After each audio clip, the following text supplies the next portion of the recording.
Hello snowboarders of the internet, I'm your host Avran LeFeber, and in this video we're going to be talking about the Roam Mechanic.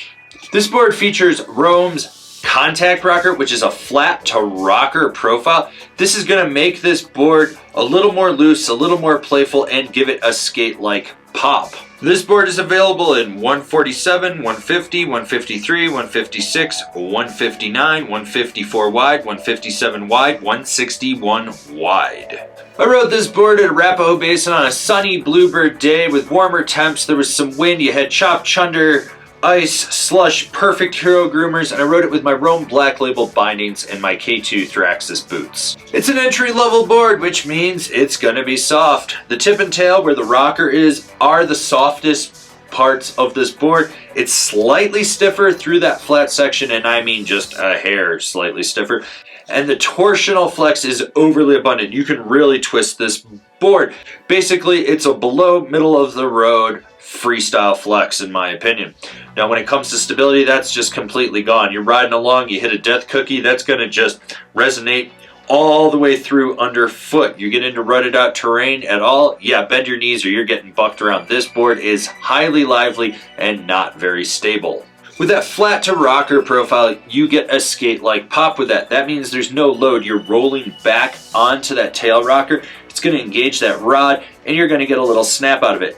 It's not a super snappy board. In fact, if you know what you're doing and you push hard on that tail to engage that rod, you'll probably overflex this board. It'll fold and you won't be able to get the pop that you want. Now, if you want to hit jumps, you might have a death wish, especially if you're a beginner or if you even know what you're doing. This board basically is fast and loose when you hit a jump. Keep it to the small features, you might survive. Anything bigger, you're probably going to die. Basically, just go at the lip, let it throw you, huck, pray, land, hopefully. Yeah, it's loose. It's very loose.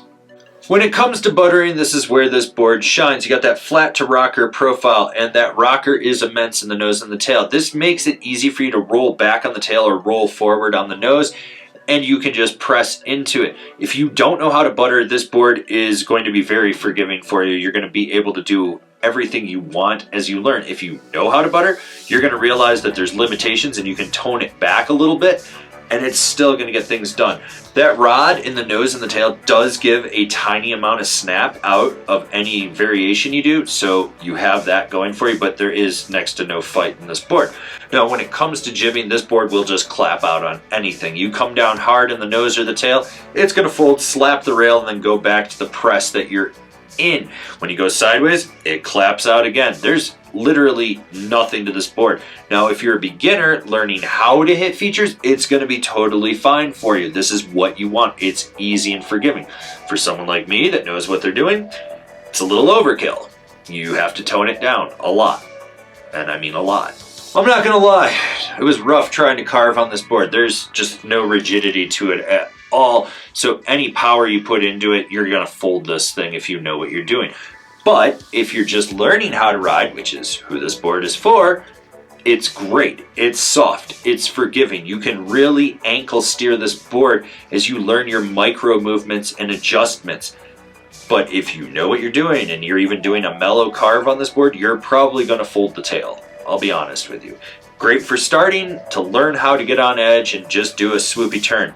Not so great once you learn that and then you try to drive the board more aggressively. You're going to find that there are severe limitations. Who's this board for? The never ever rider that is just starting out and not going to progress too fast. So here's the thing about this board.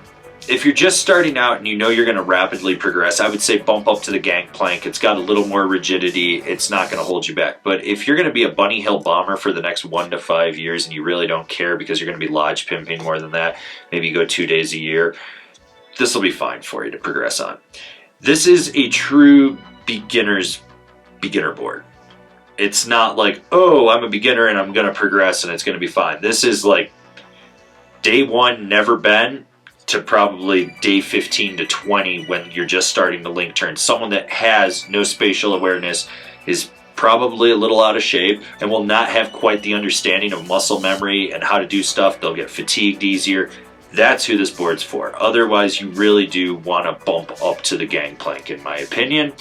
For what it is, it's not bad, but I think it will hinder anyone that is rapidly progressing back because they will max out its capabilities relatively fast, and then they will be limited to what this board can actually handle. Comparable boards: the K2 Standard, the Nitro Cheap Thrills, the Nidecker Play. Binding recommendations: the Rome Slice, the Ride C4, the K2 Indy. This has been my review of the Rome Mechanic. Do you agree? Do you disagree? Do you own one? Are you going to buy one? Leave me a comment down below. Let's have a conversation about this snowboard. If you're new here, remember to subscribe, click the bell, get those notifications. That way you're not missing any of the videos we got coming out for all you snowboarders of the internet. And if you really like what we're doing over here and you want to support us further, swing on over to Angry Snowboarder VIP and become a member. Sure, I could tell you more here, but I got a video over there that explains it so much better. As always, I've been your host, Avran LeFeber, and I'll see you in another video.